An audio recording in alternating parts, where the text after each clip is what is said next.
This is SMNI News Channel. Truth that matters.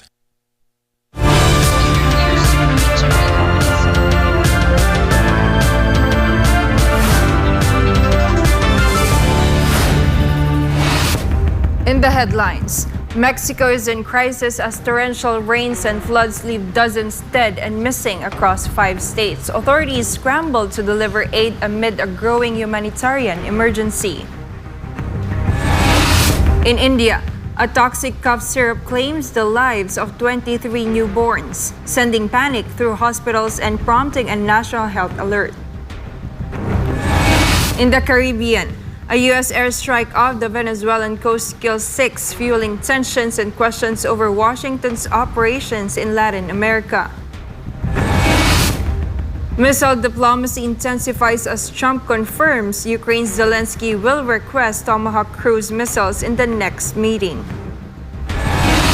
In Peru, regional governors rally behind interim President Jose Jeri, calling for unity and stability following a political shakeup. In Bangladesh, hundreds march for electoral reform as Jamaat-e-Islami pushes for a proportional representation system in upcoming polls. In the Middle East, the hostage prisoner swap between Israel and Hamas continues, with over 1,800 Palestinians freed under the ceasefire deal. And in entertainment, Taylor Swift makes music history, dominating the Billboard Hot 100 as all 12 tracks from her new album take the top spots. I'm Jayne Codnita. Newsline World starts now.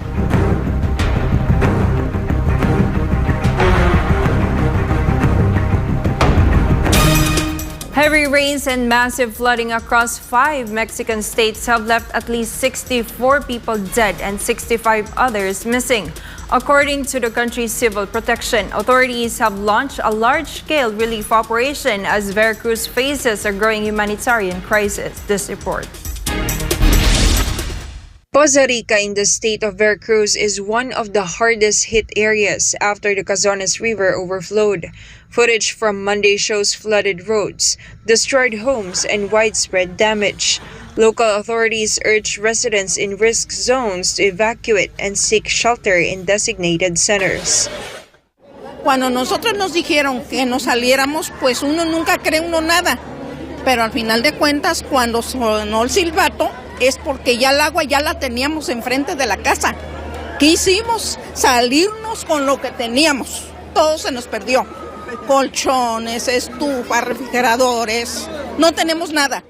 State and federal authorities, along with the Army, Navy, and emergency teams have deployed to provide aid and begin cleanup operations.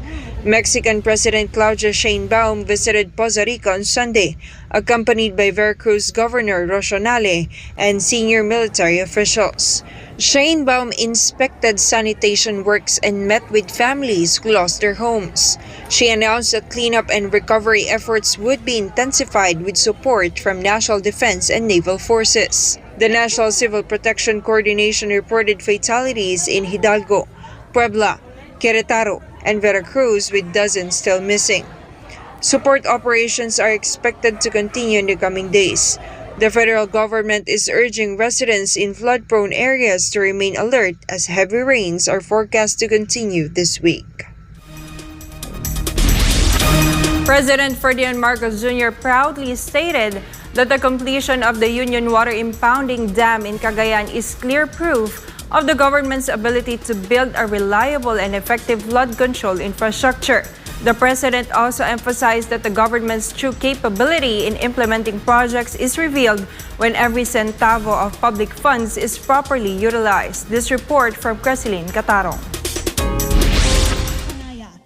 President Ferdinand Marcos Jr. led the inauguration of the Union Water Impounding Dam in the town of Claveria, Cagayan on October 14. In his speech, the president praised the swift completion of the project, describing it as a concrete example of effective planning and implementation of flood control infrastructure. Marcos Jr. proudly shared that the project was completed in just 14 months. Ito po ay binubuksan po natin. Ito ay para naman maipakita natin, itong project po na ito, nagsimula ito sa termino ko, natapos din sa termino ko. 14 months, zero ito, wala ito, pero 14 months later, ito na, meron na tayo. Amid the controversies surrounding flood control projects, the president said the project proves that effective flood control infrastructure is possible when design, construction, and implementation are properly carried out. Ibig sabihin na patunayan natin na maaring gumawa ng magandang flood control na effective. Basta't maayos ang pagpagawa, maayos ang disenyo, maayos ang implementasyon, wala tayong makikitang problema.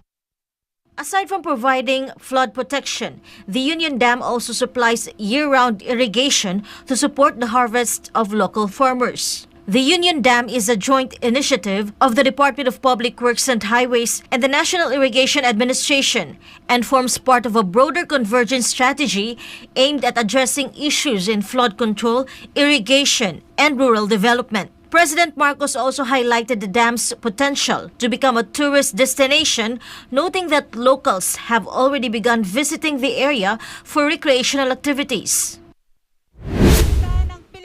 On the same day, the president also personally inspected the nearly completed Camalanyugan Bridge project, a historic bridge that will connect the northeastern and northwestern parts of Cagayan. The 1,580-meter cable-stayed bridge will connect the towns of Apari and Camalanyugan, and it is the only bridge that crosses the Cagayan River in the northernmost part of the province. In relation to this, Marcos Jr. expressed his satisfaction with a smooth and speedy implementation of infrastructure projects in the province, emphasizing that the true capability of the government becomes more evident when public funds are used properly and honestly.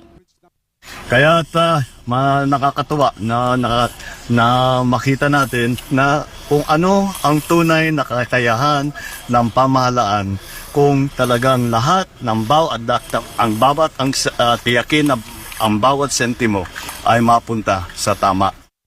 The president added that the successful outcome of the project was made possible through proper planning, local design, and the strict supervision of local officials. The 2.34 billion pesos project is being implemented under a design and build scheme in partnership with Agafor Construction and Hunan Road and Bridge Construction from China. Construction began in 2021 but was delayed due to the pandemic. An additional 260.2 million pesos is needed to complete the remaining portions of the project, which is expected to be finished by January 2026. Once fully operational, the Camalanyugan Bridge is expected to cut travel time from Apari to Ballesteros from 1 hour to just 20 minutes, benefiting an estimated 6,000 commuters daily. Reporting for Newsline World, this has been Kerseling Catarong, SMNI News. The palace shared its position on the question of whether former House Speaker Martin Romualdez could be considered as a state witness in the ongoing investigation into alleged irregularities in the government's flood control projects. Presidential Communications Office or PCO Undersecretary Claire Castro said that any consideration to make Romualdez a state witness would depend on the contents of his testimony, as well as the decision of the Department of Justice. Depende po sa kanyang magiging salaysay at kung ano po ang kanyang mailalahad. At depende na po rin yan sa Department of Justice kung siya pa ay maituturing na isang state witness at ito naman po ay irerekomenda sa korte. So lahat po yan ay depende sa lahat ng mangyayari. Castro added that at present, it cannot yet be said that Romualdez is qualified as a state witness as long as the review of the information and testimony he will present has not been completed. On Tuesday, Romualdez attended the hearing of the Independent Commission for Infrastructure or ICI regarding the alleged anomalous flood control projects in which his name has been linked to the purported misuse of public funds. Budget Secretary Amena Pangandaman explained to the Independent Commission for Infrastructure the process of formulating and releasing funds to the government agencies. Prince Tripoli reports. Budget Secretary Pangandaman personally attended the hearing of the Independent Commission for Infrastructure, o ICI, along with several senior officials of the Department of Budget and Management, o DBM. The hearing aimed to clarify the process of budget formulation and release amid the ongoing investigation into the alleged irregularities in flood control projects. Gusto malaman ng komisyon natin yung process ng NEP at paano ito nagiging at kung paano nagre-release ng budget. Regarding the issue of budget insertions, Pangandaman suggested that the Commission on Audit should closely examine whether government agencies are properly implementing their projects. The Secretary further explained that the implementing agencies must carefully plan and thoroughly review their projects before submitting them to the DBM to ensure that funds are spent appropriately. Yung insertions kasi hindi natin alam, di ba? Okay. Nanggagaling kasi yan sa mga departments. So sila ang nagpo-propose niyan sa DBM, yung kanilang mga programa at saka mga proyekto. So siguro, yung mga implementing agencies, they will have to really plan kung ano ba talaga yung mga proyekto na ipapasok nila. Pangandaman also expressed support for live budget deliberations in the House of Representatives and the Senate, where civil society organizations are invited to participate in order to strengthen transparency and prevent insertions. Former House Speaker and later Representative Martin Romualdez also appeared at the ICI hearing. This has been Prince Tripoli, your citizen correspondent. After break in Peru, regional governors rally behind interim President Jose Jeri, calling for unity and stability following a political shakeup. And in the Middle East, the hostage prisoner swap between Israel and Hamas continues, with over 1,800 Palestinians freed under the ceasefire deal. Newsline World will be back after the break.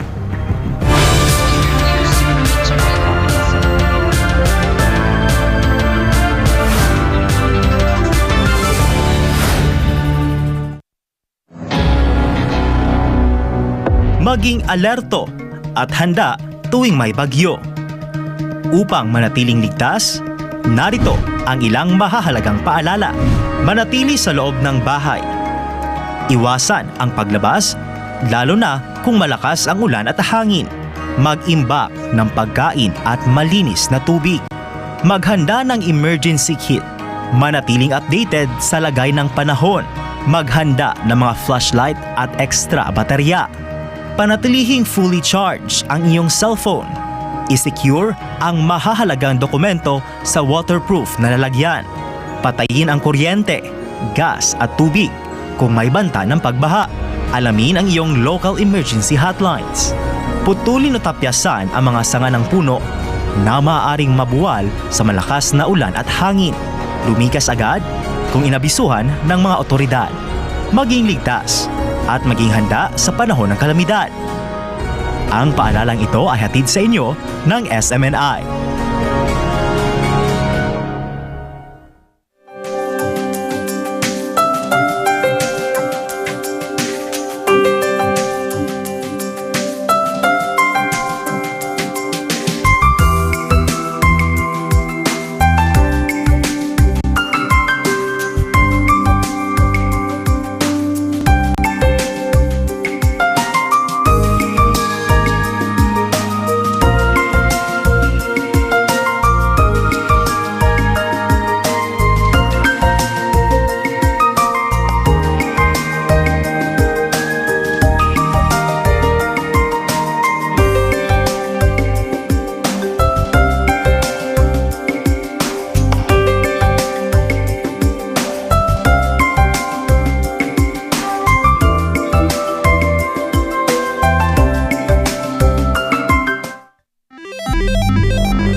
Isang pindot lang, pwede kang maka-jackpot. Mukhang masaya at easy money lang. Sa murang halaga, pwede ka na tumaya sa online gambling at e-casino apps. Mayroong sabong, slot machines, mahjong, poker at iba pa. Kailangan mo lang ng smartphone, e-wallet at internet. Pero ang aliw na ito unti-unting nagiging bitag para sa mga Pilipino, lalo na kung ang paborito mong artista o influencer ang mukha ng app. Mas madaling makaengganyo, diba? Parang safe naman kasi may kilalang mukha. Pero sa likod ng ngiti, sugal pa rin ang itinutulak. At syempre, mas madali ring itago ang pagkalulong sa bisyong ito. Walang pisikal na kasino o pasugalan, walang kaharap, walang accountability, kaya't mas lumalala ang adiksyon. Dagdag pa rito, maraming online gambling apps at walang regulasyon. Sa likod ng mga makukulay na interface at papremyo, nakatago ang problemang bumabalot ngayon sa bansa. Ang pagkalulong ng maraming Pilipino sa online gambling. Pwede maglaro kahit saan, kahit kailan, kahit sino, bata man o matanda, pwedeng malulong.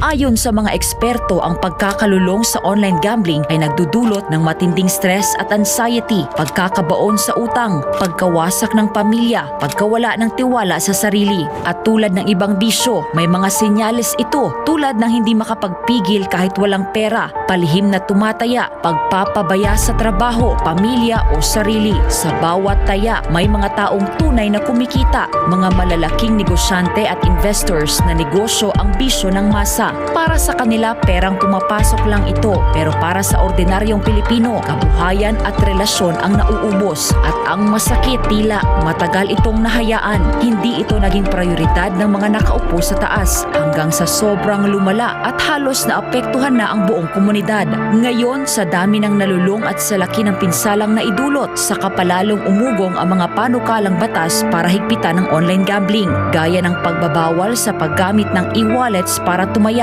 pagtaas ng minimum bet, mas mahigpit na identity verification, pag-block ng mga illegal na gambling sites, at bawasan o ipagbawal ang mga ads na target ang kabataan. Maaari itong magmukhang laro lang, pero sa katotohanan, isa itong sugal sa kinabukasan. Ang kita na dapat sa mga pangunahing pangangailangan o ipon na uubos sa sugal. At sa mundo ng online gambling, mas madali kang matalo kaysa manalo. Huwag hayaang sugal ang magdikta sa iyong buhay. Isang paalala mula sa SMNI.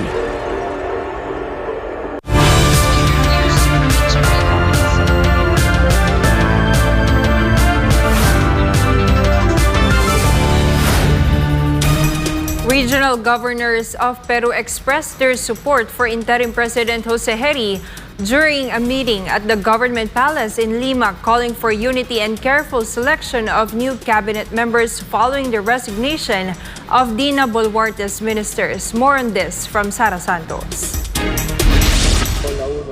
Interim President Jose Jeri met with regional governors on Monday at the Tupac Amaru Hall of the government palace. The officials reaffirmed their support for the former legislator and presented recommendations to ensure the country's stability. Hemos hecho recomendaciones que elija bien a sus ministros, no ministros de carpeta, ministros que vayan al campo, que solucionen los problemas que hoy existen.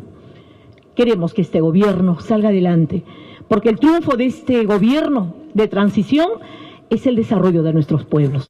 The regional governors agreed to hold a technical meeting with Jeri's new cabinet on the 21st of October. Jeri assumed the presidency after Dina Boluarte's dismissal over alleged corruption and human rights violations and will lead the country until the April 2026 elections. Regional leaders said they hope Jeri's administration can restore stability and focus on security and development in Peru's 25 regions. Reporting, Sara Santos, SMNI News. The prisoner hostage swap continues. Israel has freed more than 1,800 Palestinian prisoners in the past 24 hours as part of the ongoing ceasefire and hostage exchange agreement with Hamas. That's according to Channel 12 News, citing the International Committee of the Red Cross. Thousands of people gathered to welcome the buses carrying the freed prisoners. Many waved flags and cheered as the vehicles arrived, with families embracing their loved ones for the first time in months or even years. The prisoner releases are part of the ongoing Israel-Hamas ceasefire deal, which also includes the return of the last 20 surviving Israeli hostages and the release of roughly 2,000 Palestinian detainees. Israeli media also reported that 45 bodies of Palestinian detainees were handed over to the Red Cross, with medical officials in Gaza confirming their arrival. Israel has stated that it will not reopen the Rafah border crossing until Hamas returns the remains of all deceased Israeli hostages. Channel 13 News also reports that Israel plans to reduce humanitarian aid to Gaza amid the dispute over the return of Israeli remains. Hamas has not commented on the claim. All 20 surviving Israeli hostages were freed on Monday, along with the remains of 4 others. Under the ceasefire terms, Hamas is still expected to return the bodies of 24 more Israeli detainees. Vice President Sara Duterte has implicated former Ako Bicol Representative Zaldico in the alleged laptop corruption scandal at the Department of Education. According to VP Sara, if the Office of the Ombudsman is truly serious about cleansing the government, this matter should also be investigated. Jason Rubrico files this report. House arrest Vice President Sara Duterte criticized the administration of President Ferdinand Marcos Jr. following the plan of newly appointed Ombudsman Boying Remulla to reopen the investigation into the Formally case. According to VP Sara, the current administration is allegedly focused on politics and corruption instead of implementing projects that would benefit the public. Oo, matagal naman na ako nagsasabi, 'di ba, na wala namang ginagawa itong gobyerno na ito, kundi number 1, mamulitika, at number 2, ubusin ang budget ng Pilipinas sa korupsyon. So yan lang yun ang ginagawa nila, sir, sa totoo lang. Meron ba kayong nakikitang project? Wala, 'di ba? So ibig sabihin, wala na silang ibang objective para sa kanilang pagkaupo diyan sa administrasyon, kundi mamalitika, and ang end goal nila is perpetuation in power. VP Sara further said that if the Ombudsman is truly serious about cleaning up the government, it should also investigate the alleged laptop corruption scandal in the Department of Education in which Zaldico is implicated. Imbestigahan din nila yung laptop corruption scandal ng Department of Education. Nandoon si Zaldico. At alam ko yun dahil gumawa kami ng sarili naming investigation sa loob ng Department of Education noong ako ay Department of Education Secretary. May I just say na merong confidential funds na pumunta doon sa paghahanap ng ebidensya sa investigasyon na yun. According to the Vice President, SunWest, allegedly connected to Zaldico, was the contractor for the Department of Education's laptop project, which is believed to have irregularities. VP Sara questioned why the administration seems to be selective in reopening corruption cases and why investigations that could potentially implicate Malacanang are being buried or disregarded. Bakit specific yung pag-iimbestiga? Bakit hindi iniimbestigahan lahat ng corruption scandal? Bakit kinokontrol yung kwento sa corruption? Bakit hindi nilalabas lahat ng mga insidente o mga gawain o mga iskandalo sa corruption? Bakit pinipili? She also said it is clear that the narratives in the investigations are being controlled, especially when officials of the administration could be implicated. Kaya natin nasasabi lahat na merong controlling the narrative ay dahil pinipili nila kung ano yung gusto nila imbestigahan. At kung napapansin medyo tatamaan na o merong tatamaan o tatamaan na talaga ang Office of the President, ang administrasyon sa investigasyon, ay biglang namamatay yung investigasyon. O nawawala, o nalilibing, o nalulubog yung investigasyon. So, ibig sabihin, meron talagang pagkontrol sa kwento. Reporting for Newsline World, I am Jason Rubrico, SM9 News. Former Ilocos Sur Governor Luis Chavez Singson called the Senate's investigation into the alleged overpriced farm-to-market road projects of the Department of Public Works and Highways merely a diversionary tactic, saying it aims to divert attention from larger corruption issues in flood control projects. More on this from Troy Gomez. Former Ilocos Sur Governor Luis Chavez Singson criticized the new Senate investigation, saying it is just one of the issues being floated to cover up anomalies in flood control projects. Hinto na rin flood control. Ayaw nilang malaman ng totoo. Punta naman tayo daw sa farm-to-market road. So lahat, ginugulo-gulo nila. Pag lang umabot sa kanya. Singson also questioned why the issue of alleged anomalies in the farm-to-market road projects suddenly surfaced after he called on President Ferdinand Bongbong Marcos Jr. to investigate his own province. It can be recalled that Singson earlier revealed that Ilocos Norte is among the top 3 provinces with the highest number of flood control projects allegedly handled by the contractor couple, the Discayas. Siya naglabas. May Alzheimer nga siya dahil hindi niya alam, damay siya. Sila ang target, third biggest beneficiary of the Discaya. Paano nakakuha si Discaya ng 31 billion in 3 years na term ni BBM? It is being talked about in the Senate that the investigation into the flood control projects might no longer push through, even before Senator Ping Lacson stepped down as chairman of the Senate Blue Ribbon Committee. It was also earlier announced that the Independent Commission for Infrastructure, or ICI, which is also probing the issue, will no longer make its hearing public. Sana po wag tayong pabudol. Dahil ang liwanag, sinabi na ang ICI, maraming ghost project. Bakit tayo pupunta sa farm-to-market road? Bakit pinaimbisigan ngayon mga iba? Reporting for Newsline World, Troy Gomez, SM9 News.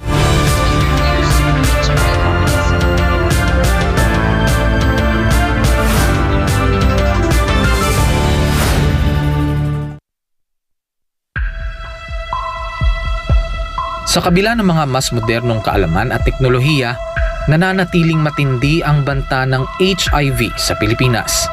Pero gaano nga ba kalala ang sitwasyon? Ang HIV o Human Immunodeficiency Virus ay isang sakit na sumisira sa immune system ng katawan. Ngunit tandaan, hindi ito nakukuha sa simpleng pakikisalamuha. Hindi mo agad mararamdaman, pero unti-unti nitong pinapahina ang katawan. At kapag hindi naagapan, humahantong ito sa AIDS, ang huling yugto na impeksyon, kung saan halos wala ng panlaban ng katawan laban sa sakit. Patuloy na dumadami ang kaso ng sakit na ito sa Pilipinas. Isang nakababahalang pagtaas. Umabot na sa 500% ang itinaas ng HIV cases sa mga kabataang edad 15 hanggang 25. Ayon mismo sa Department of Health, 56 na bagong kaso ang naitatala kada araw sa bansa mula Enero hanggang Marso 2025. At ang pinakamatinding apektado, ang kalalakihan at kabataang Pilipino. Dahil dito, ang Pilipinas na ngayon ang may pinakamataas na bilang ng bagong kaso ng HIV sa buong Western Pacific region. Isang indikasyon ng lumulubhang sitwasyon. Kaya nananawagan ng Department of Health gawing opisyal at urgent ang laban sa HIV sa pamamagitan ng isang Public Health Emergency Declaration. Kalalakihan ng pangunahing apektado, 95% ng bagong kaso ay lalaki. Mahigit 1/3 ay kabataang nasa edad 15 hanggang 24 Habang wala pang deklarasyon, patuloy ang DOH sa mga sumusunod na hakbang: HIV testing, libreng gamot, self-test kits, at pakikipagtulungan sa DepEd para sa edukasyon sa mga paaralan. Isinulong rin ng DOH ang online patient appointment system para sa HIV patients. Layunin nitong gawing mas madali at mas personal ang pag-access sa libreng gamutan at konsultasyon. Ayon sa schedule ng pasyente, ang HIV ay hindi tulad ng flu. Hindi ito basta naipapasa sa hangin. Ito'y naipapasa sa pamamagitan ng personal na desisyon. Kailangan din nating pagtuunan ng pansin ang ugali, disiplina, at personal na responsibilidad. Isang paalala mula sa SMNI.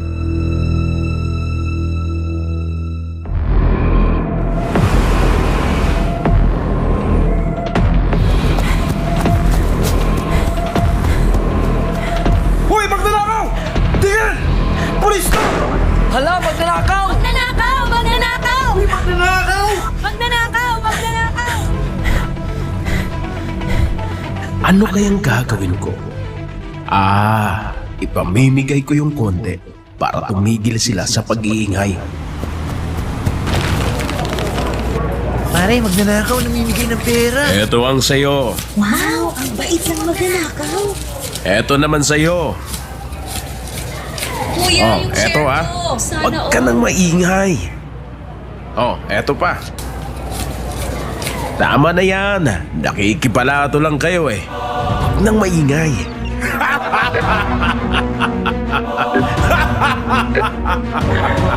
Diba? Konti lang pinamigay ko, mabait na ako. Tahimik na sila. Easy. Ngayon, pwede ko na tong suluhin. Masaya ang mga tao, pero tama po ba ito? Di po ba ang nakikinabang sa magnanakaw ay kasabwat ng magnanakaw? Ikaw, kinukonsenti mo ba ang legal na korupsyon?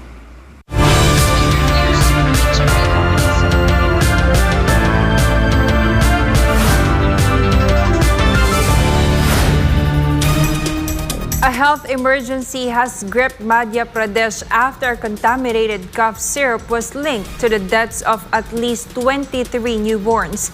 Panic-stricken parents have rushed to hospitals, overwhelming medical facilities as authorities scramble to contain the crisis. Almar Forzuelo files this report. At the Sanjay Gandhi Memorial Hospital in Rewa, hallways and wards were filled with distraught families seeking urgent care for their children. The outbreak has been traced to a cough syrup branded Cold Drift, manufactured by Sresan Pharmaceuticals, a Tamil Nadu-based company.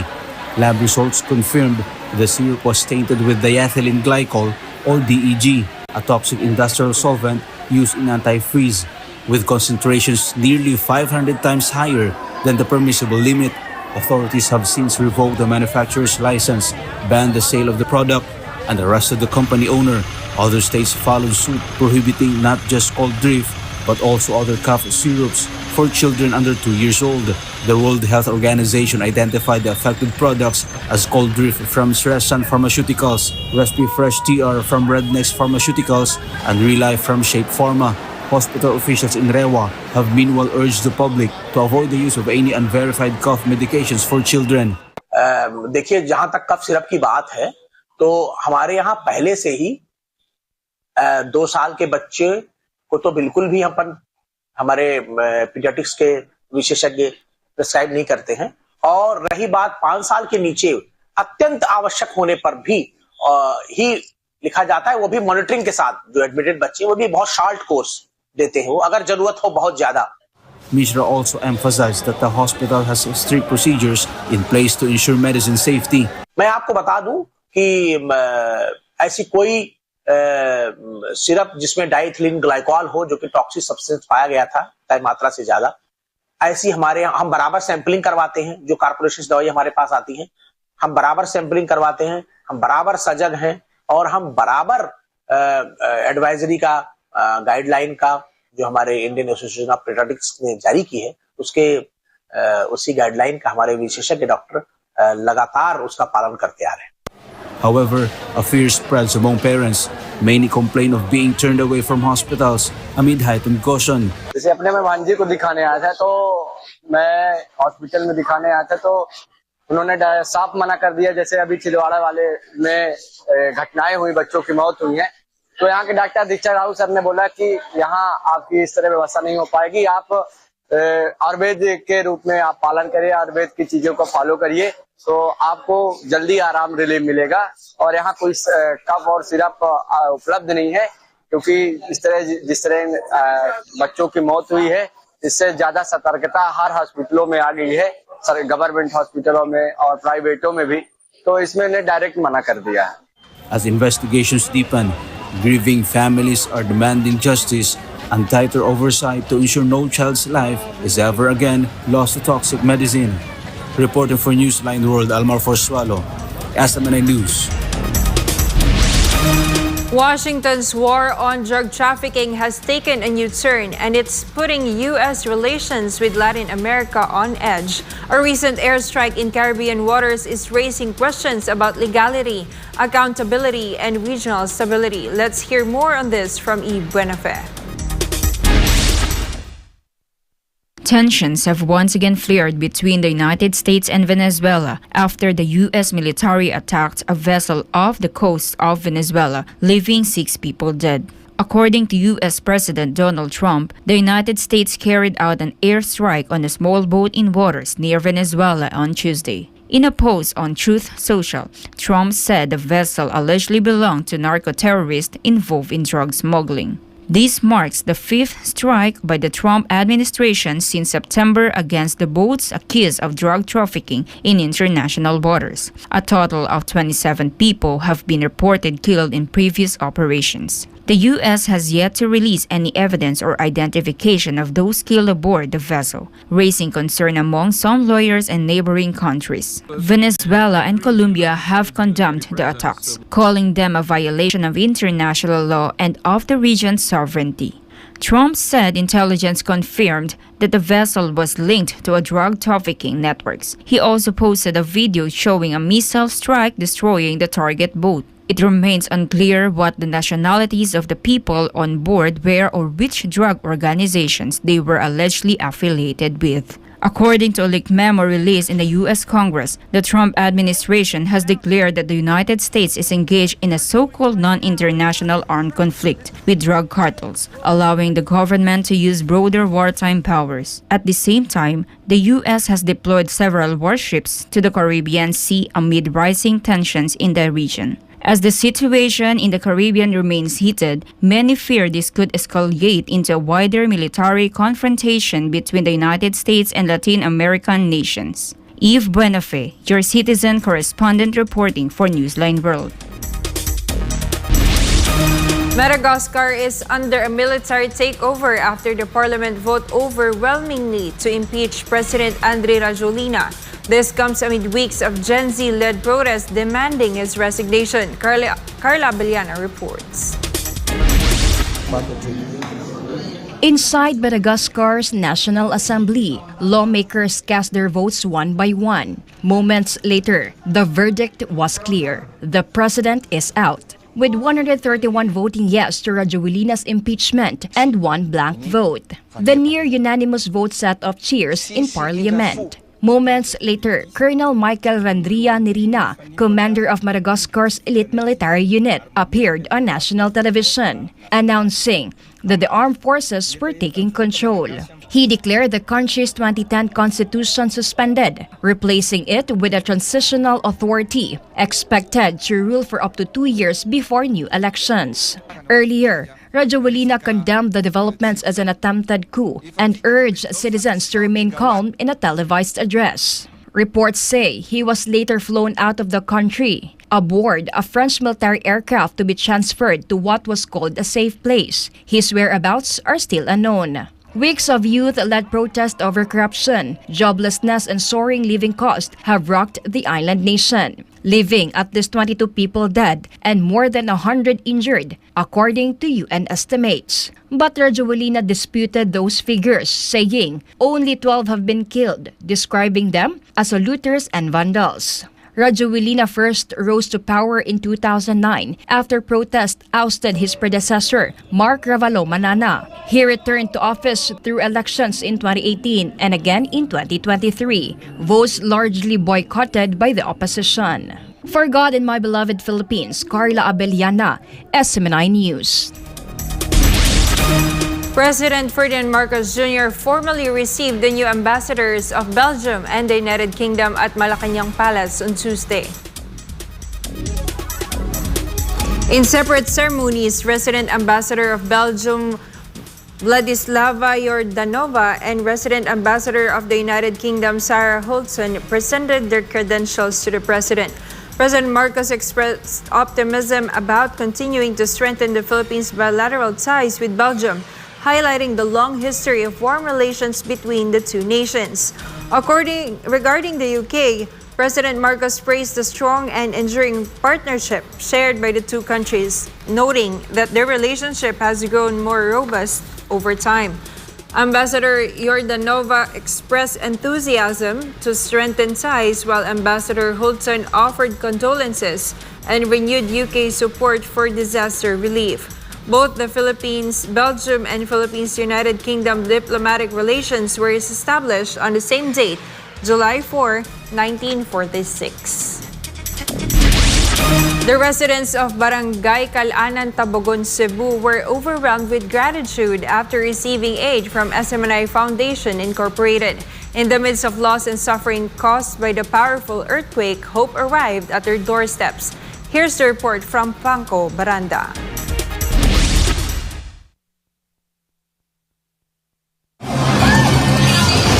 Lang, naglinog lang, lang. Jesus Christ. On September 30, a 6.9 magnitude earthquake struck the northern part of Cebu. In just a matter of seconds, it caused massive destruction to structures, livelihoods, and entire communities. Based on reports, more than 70 people lost their lives, 500 were injured, and over 100,000 homes were damaged. Some buildings, including schools, completely collapsed. One of the hardest hit areas was the municipality of Tabogon, which recorded the second highest level of destruction in northern Cebu. Barangay Calanan, a remote village whose residents are mostly farmers and fishermen, was among the most severely affected. Schools that once served as centers of learning were temporarily converted into evacuation sites for families who fled their damaged homes. However, because the school buildings themselves were also damaged, evacuees were forced to sleep outside in tents and makeshift shelters. There, the residents faced extreme hardship and deprivation, lacking food, clean water, and basic necessities. Ay mabigat na bigat sir bilang bilang guro na makita nimo yung building na mga bago pa yung building unya nasira lang, isang iglap lang nasira sa aming araw-araw na kanang pagpupunta diri sa paaralan. At ngayon nakita namin yung mga sira, parang makato jud mo lo. Dahil kuan ang building nga makitaan bitaw nimo nga sus kasayang nya pila pa ka tuig nga mailisan. Luoy kayo ang mga bata. Nya karon nagikuan ang mga bata kani evacuation ta ni nya karon di nang gyud mabakwitan nganhan sila sa gawas. Sa usa lang ka kuan nawaan tanan nya mga makaingon mi nga unsaon na lang ang mga bata. Kanus pa mi maka klase nga di man gyud may unta tog na ay nahabilin wa gyud nahabilin nga room. Yung kaba hindi mo ma-explain yung gaano ka yung pangamba mo kung anong mangyari sa mga bata, yung inigaan namin hindi ka makatulog. Masakit isipin kasi sir. Tapos may pa ako magulang, kasama ko din yung kabilang tent, sila yun ang nakatulog dyan. Hirap yun, hirap. Basta hinarap, hirap yun. Grabe. Huwag yun huwag kabutan yan. Bahala o. Kung sami ka mahirap, basta na alam may katulugan yan. Okay. Akong galoyan, akong mga apo. Kaya naasa, lapo. Sa hitabo, Grabe kasakit. Yun kasakit. Huwag kabutangan kay inanganon patatuog na unta ni akong apo. Among namataan. Ba sa matayo na. Nya, ang akong naluyan, ang akong mga apo kay grabe yung kagagmay pa. Dili pa sa'yo na mong gahimtan. Amid the severe devastation and loss in Barangay Calanan, hope once again shone upon the residents with the arrival of SMNI Foundation Incorporated. This was not the first time that SMNI Foundation extended assistance to those affected by the earthquake in northern Cebu. In fact, this relief operation in Tabogon marked the third consecutive day of their continuous efforts to reach and respond to affected communities. Even before arriving here, the foundation had already extended aid to the towns of Daan Bantayan and San Remigio. Each beneficiary received sacks of rice, pails filled with grocery items, gallons of clean water, and ready-to-eat food packs. Because of this, the entire gymnasium of Calanan Elementary School was filled with joy and excitement, not only because of the abundant assistance brought by the SMNI Foundation, but also because of the singing and dancing that lifted the spirits of the residents, replacing their sorrow from the devastating earthquake with moments of happiness. That's why thousands of residents in Tabogon expressed their heartfelt gratitude for the assistance extended by the SMNI Foundation. Salamat kayo SMNI Foundation sa tanang sponsor sa tanang nagpaluyo ni Ani. Thank you so much. Salamat kayo. Salamat SMNI ug sa mga sponsors. Thank you SMNI. Salamat. Foundation and sponsor. Very big thank you. Merry Christmas! The aid and compassion shown by SMNI Foundation Incorporated, together with its generous donors, provided not only physical support but also hope and inspiration to the children, teachers, and families who lost their homes. With every sack of rice, pail filled with grocery items, gallon of water, and warm meal they receive, smiles and strength once again return to the faces and hearts of the residents. This stands as a proof that despite the tragedy, unity, compassion, and heroism continue to live in the heart of every Filipino.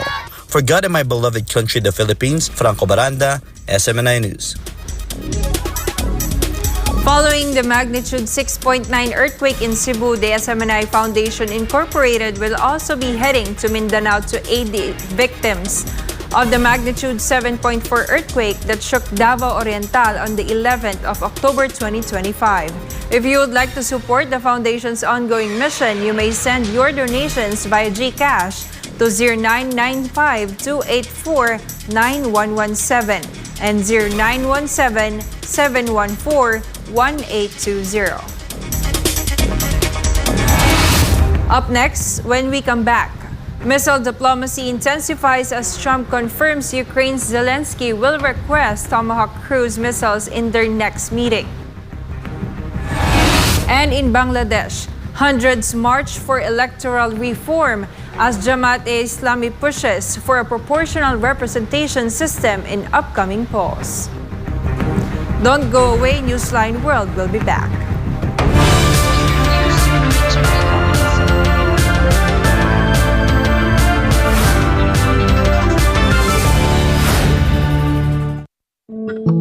Madalas ka bang napapasobra sa pag-scroll sa phone mo kahit puro masasamang balita ang nakikita mo? Isipin mo ito. Nakahiga ka na sa kama, nagche-check lang ng phone bago matulog.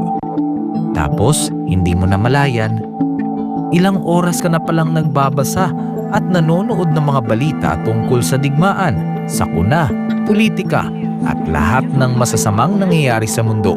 Nakakaramdam ka na ng kaba at pagod, pero tuloy mo pa rin ang scroll mo. Ang tawag dyan ay doom scrolling. Ito ang habit ng paulit-ulit na pagtingin sa mga negatibo o nakaka-depress na content tulad ng digmaan, krimen o problema sa mundo. Nakaka-stress pero hindi mo pa rin mapigilan. Ayon sa isang pag-aaral ng Texas Tech University, ang sobrang konsumo ng masasamang balita ay nauugnay sa pagtaas ng stress, anxiety at pisikal na sintomas gaya ng pagkapagod at sakit ng ulo.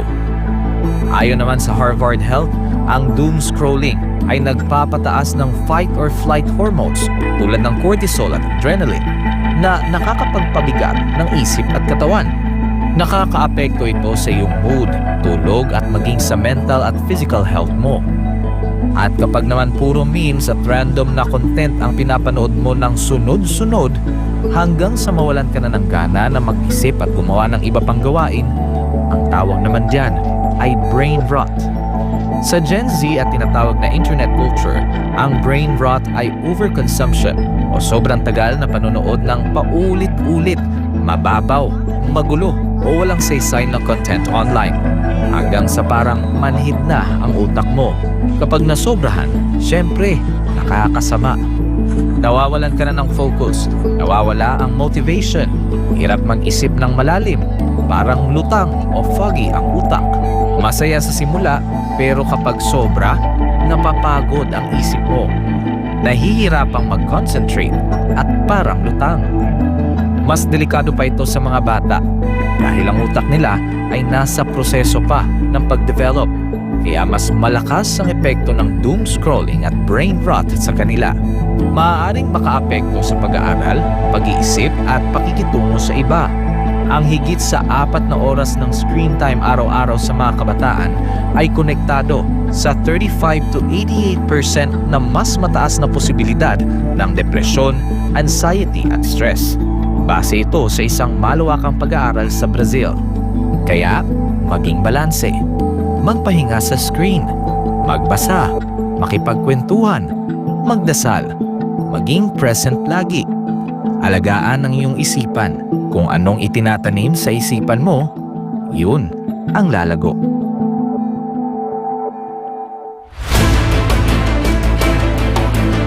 Sa tuwing bumabaha, hindi lang seguridad ang nalalagay sa alanganin, pati na rin ang kalusugan. Isa sa mga bantang dapat iwasan, ang leptospirosis. Ano nga ba ito? Ito ay isang sakit na dulot ng bakterya na tinatawag na leptospira. Nakukuha ito sa pamamagitan ng kontak sa ihi ng mga hayop na may leptospira tulad ng mga daga. Pwede itong makuha sa pagsulong sa baha o pag-inom ng kontaminadong tubig. Nakakapasok ito sa katawan sa pamamagitan ng mga sugat, mata, ilong o bibig. Ang mga sintomas nito ay lagnat, mapulang mata, hirap umihi, masakit na tiyan, masakit na kalamnan, at masakit na ulo. Paano nga ba maiiwasan ang leptospirosis? Ugaliin ang tamang pagtatapon ng basura dahil ang mga maruruming lugar ang kadalasang pinupuntahan ng dagang may dalang leptospirosis. Iwasang lumusong, maglaro o lumangoy sa baha, lalo na kapag may sugat. Gumamit ng bota at gloves kung hindi maiiwasang lumusong sa tubig baha. Sugpuin ang mga daga sa bahay at panatilihin ang kalinisan sa komunidad.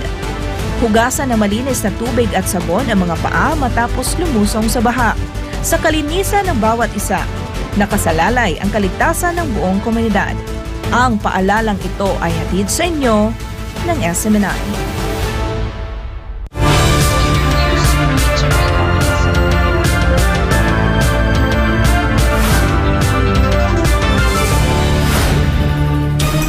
U.S. President Donald Trump says Ukrainian leader Volodymyr Zelensky is expected to request U.S.-made Tomahawk cruise missiles in their upcoming meeting. This comes amid repeated warnings from Russian President Vladimir Putin that providing such weapons to Kyiv would sour its diplomatic progress with Washington. Prince Tripoli for the details. At the White House press briefing, Trump confirmed that arms supplies will be among the topics of discussion with Zelensky. Wants weapons, he would like to have Tomahawks. Everyone else wants Tomahawks. We have a lot of Tomahawks. The Tomahawk missiles have a range of about 2,500 kilometers, potentially enabling strikes deep inside Russian mainland, including its capital Moscow. Days earlier, Ukrainian President Volodymyr Zelensky says his country will use Tomahawks only against Russian military targets. He argued that more firepower will force Russian President Vladimir Putin to the negotiating table. Trump said he might approve the missile transfer if the conflict is not going to get settled, admitting it would mark a new step of aggression. Putin has warned that such a move would trigger a new stage of escalation, insisting the missiles cannot be used without U.S. involvement, as it would require direct participation of U.S. military personnel to operate. Putin also said the deliveries would undermine any diplomatic progress between Moscow and Washington. Reporting for Newsline World, this has been Prince Tripoli, your citizen correspondent. Hundreds of Jamaat-e-Islami supporters gathered in Dhaka, Bangladesh, demanding that the next national election be held under a proportional representation system. The group called for the polls to take place next February through a public referendum in line with the July Charter. Paul Montebon files this report. Supporters and leaders of Jamaat-e-Islami lined up along the streets of Dhaka, forming a human chain, while holding placards and banners that read, "New Bond, Bangladesh Jamaat-Islami," and national elections should be held in both chambers using PR method. The protest sought to push for reforms that would ensure broader representation and fairness in Bangladesh electoral process. Party members emphasized that the proportional representation, or PR, would promote equality, stability, and peace across the nation. মানুষের ঘরে ঘরে শান্তি পৌঁছে দেওয়ার জন্য রাজনৈতিক শান্তি, অর্থনৈতিক শান্তি, সার্বিকভাবে বাংলাদেশের মানুষের নিরাপত্তার জন্য পিআর ভিত্তিতে নির্বাচন হলে বাংলাদেশ একটি সুষ্ঠু, সঠিক, শান্তিপ্রিয় রাষ্ট্র হিসাবে প্রতিষ্ঠিত হবে। এজন্য পিআর বাংলাদেশের সর্বস্তরের মানুষ চাচ্ছে। গুটি কিছু রাজনৈতিক দল তাদের স্বার্থসিদ্ধির কারণে তারা এই পিআরের বিভক্ত অবস্থান নিয়েছে। The group's 5-point demand also included ensuring a level playing field, prosecuting corruption and government oppression, and banning the activities of Jatiya Party and the 14-party alliance. কারণ আমরা মনে করি পিআরএ সিস্টেম যদি চালু করা হয় তাহলে সমতার ভিত্তিতে মানুষ নির্বাচনে ইলেকশন করবে। বাংলাদেশে অতীতে দেখা গিয়েছে 35% ভোট অথবা 40% ভোট পেয়ে একটা দল ক্ষমতা যায়, বাকি 60 অথবা 65% ভোটারের কোনো মূল্যায়ন হয় না। এজন্য আমরা মনে করি যদি পিআরের ভিত্তিতে নির্বাচন হয় তাহলে সকল দল আসন পাবে এবং সকল দল সংসদে যাওয়ার একটা সুযোগ তৈরি হবে। Meanwhile, the major opposition Bangladesh Nationalist Party, or BNP, led by Khalida Zia, has objected to the timing of the proposed referendum, insisting it should be held simultaneously with the national election. As calls for electoral reform grow louder, Bangladesh's political landscape faces renewed debate over representation, fairness, and the future of its democracy. Reporting for Newsline World, this has been Paul Montebon, SMNA News. The gateway to Europe's sun-kissed coastlines is now closer to Filipinos. With the opening of Croatia's consulate in Manila, a new chapter begins for tourism, trade, and cultural ties between the two nations. Well, Abunda for this story. A new gateway between Europe and the Philippines has opened, as the Republic of Croatia officially inaugurated its honorary consulate in Manila. The milestone marks not just stronger diplomacy, but the start of a deeper friendship rooted in shared values, culture, and family. The opening of the honorary consulate in Manila is just the first step to hopefully in the future having closer diplomatic relations, and then eventually in the future the goals are to open embassies both here and in Croatia. We are about to open an embassy here, and we want first of all to start with honorary consulate here, and with our honorary consul, Mr. Klaric. I think it's a new impetus in our bilateral relations. For the Philippines, this development opens new avenues for cooperation, from trade and tourism to culture and education. It now provides an established platform for more engagement between the Philippines and Croatia. across many fields, on trade, on political and security matters, on people-to-people exchanges. For Honorary Consul Ivan Claridge, this consulate is more than an office. It's an open door inviting Filipinos to experience a European country that feels strikingly familiar.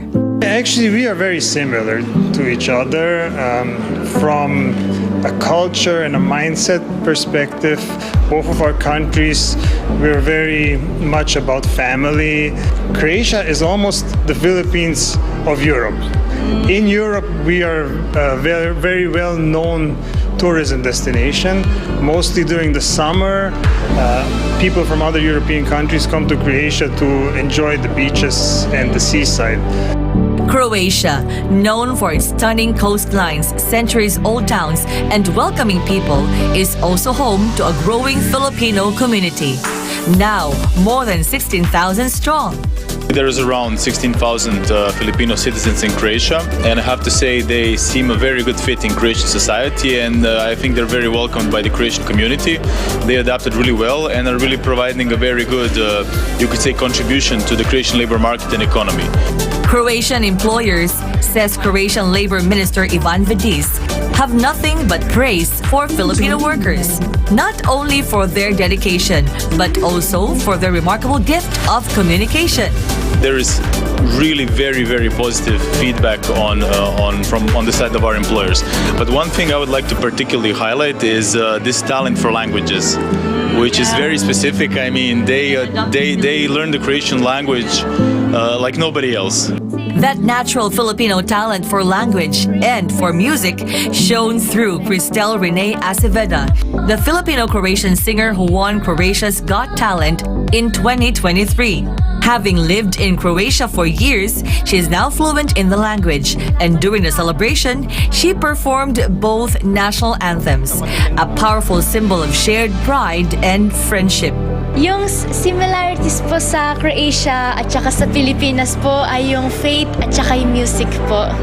Beyond work opportunities, Croatia continues to draw attention as a safe, scenic, and soulful destination in Europe, a place where Filipinos can thrive, travel, and feel at home.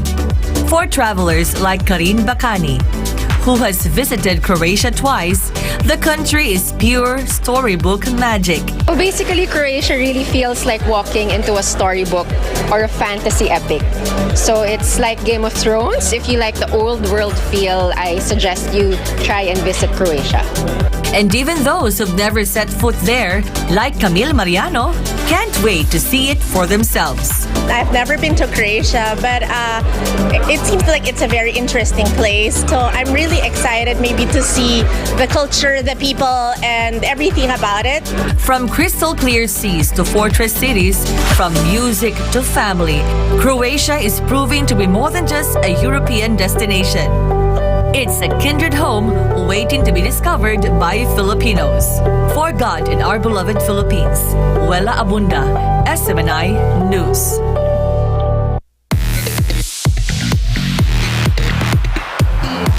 And for our showbiz roundup, Taylor Swift continues her reign on the charts as all 12 tracks from the life of a showgirl claimed the entire top 12 of the Billboard Hot 100. Meanwhile, Mel Gibson begins filming The Resurrection of the Christ in Rome, featuring a brand new cast 2 decades after his blockbuster The Passion of the Christ. Stella Maurice tells us more. The Life of a Showgirl debuted at number 1 on Billboard 200, moving 4.002 million equivalent album units, with 3.48 million in pure sales, including over 1.3 million vinyl copies. Alongside those numbers, all 12 songs from the album have charted within the top 12 of October 18 chart of the Hot 100, a feat never before done. The fate of Ophelia leads the pack at number 1. The album was recorded with longtime collaborators Max Martin and Shellback and features expressive pop blended with soft rock influences in its production. This is the latest in a series of chart-dominating campaigns by Swift following earlier eras where she secured multiple top spots. But the top 12 sweep sets a new benchmark in chart history. Meanwhile, the 2024 blockbuster The Passion of the Christ is finally getting its long-awaited follow-up, now with fresh faces. Director and producer Mel Gibson has launched principal photography for The Resurrection of the Christ in Italy, kicking off filming at Cinecittà Studios in Rome earlier this month. Replacing Jim Caviezel in the role of Jesus is Finnish actor Jaakko Aaltonen, best known for his role in the historical drama Border Town, while Italian-Cuban actress Mariella Garriga takes over the role of Mary Magdalene, originally portrayed by Monica Bellucci. The new ensemble cast also includes Kasia Smutniak as Mary, mother of Jesus, Pierre Luigi Pacino as the Apostle Peter, Ricardo Scamarcio as Pontius Pilate, and Rupert Everett in a supporting role. The recasting decision was influenced by both creative direction and technical limitations regarding aging and visual effects. The production chose to move forward with a new generation of actors to capture the emotional weight and physical intensity of the narrative. Part 1 of the film will debut on Good Friday, March 26, 2027, while the Part 2 is scheduled for release 40 days later on May 6, 2027 on Ascension Day. Location shooting is also planned in Matera and other parts of southern Italy. Gibson, who directed the original Passion, returns to helm the sequel, which has been in development for more than a decade. The original film grossed over $612 million worldwide, becoming one of the highest-grossing R-rated films of all time. And that's our Hollywood updates for today. This is Stella Maris, your citizen correspondent, bringing you the latest showbuzz.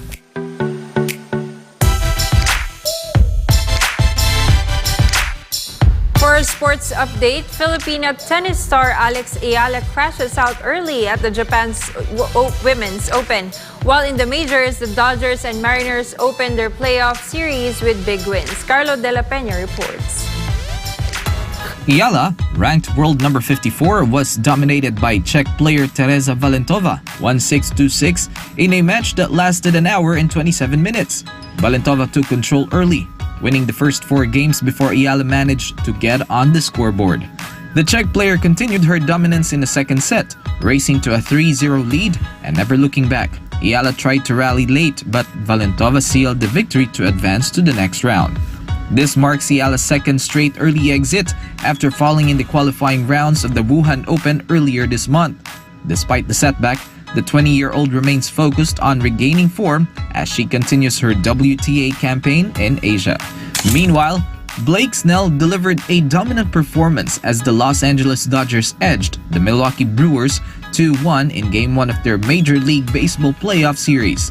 Snell threw 8 shutout innings, allowing only 1 hit and striking out 10 batters. Freddie Freeman's solo homer in the 6th inning broke the deadlock, while Mookie Betts' bases-loaded walk in the 9th secured the Dodgers' win. In the American League, the Seattle Mariners overpowered the Toronto Blue Jays 10-3, with Julio Rodriguez and George Polanco each blasting 3-run homers.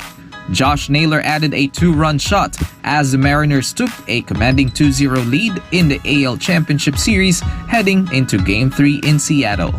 Reporting for Newsline World, this has been Carlo De La Peña bringing you the latest sports news.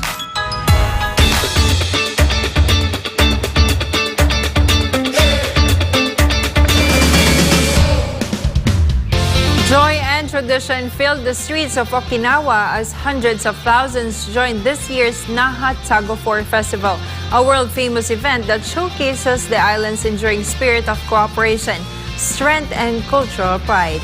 Let's find out more about this with Daniela Paulita.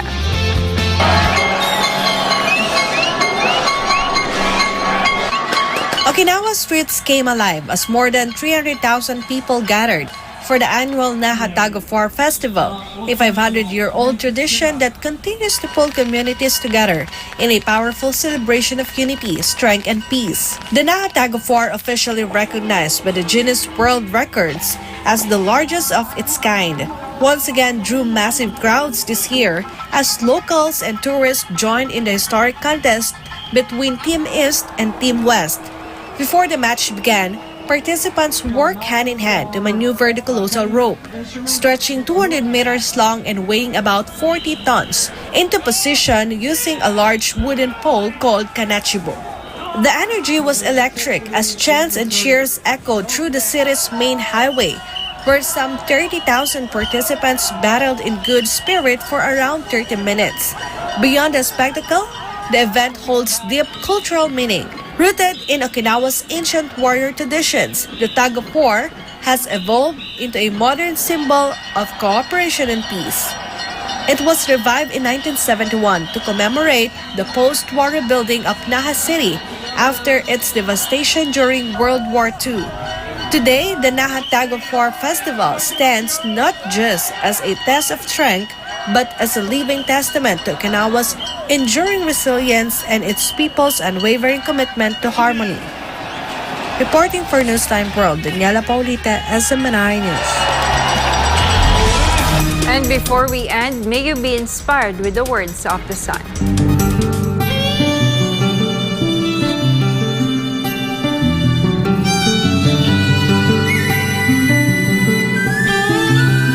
The greatest love is when you are willing to live and die for a cause.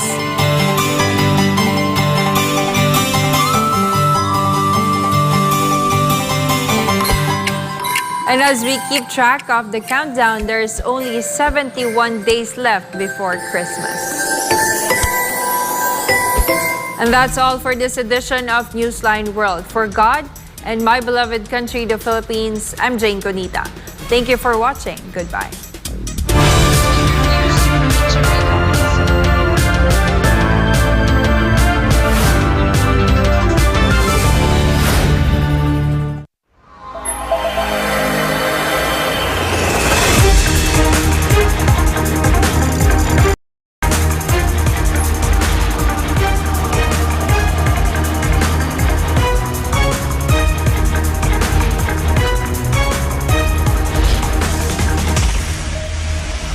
This is SMNI News Channel.